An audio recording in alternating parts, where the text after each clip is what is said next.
Hey guys, Thomas Dallin here with MarineMax in Greenville, South Carolina. Today I'm going to give you a walkthrough on this beautiful 2025 Yamaha 252 SE that just arrived.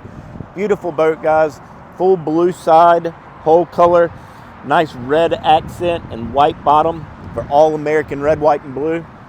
You've got your dock lights integrated into the side of the hull, nav lights on the front. Comes with this nice trailer. Guys, let's walk around to the transom and take a look at some more details on this boat. Guys, Yamaha is known for this nice open swim platform. Great area to entertain, hang out. You've got your stereo remote controls here, cup holders, freshwater shower, nice mount for your table, nice ladder for boarding.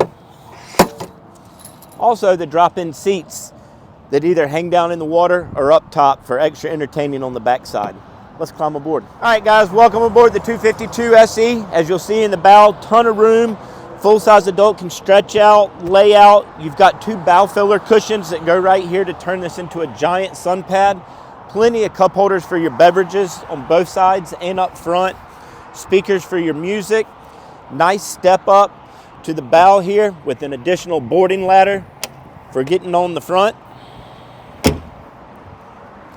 Taking a look at the helm, guys, you'll see that everything is all digital on here. Digital controls, push button start, full-size connect screen, wireless phone charger, extra buttons and switches for applications on board. Guys, what a beautiful boat. Of course, this is powered with the 1.9 twin engines for a combined of 400 horsepower. For more information, please give us a call or stop by our Greenville, South Carolina showroom. Thank you.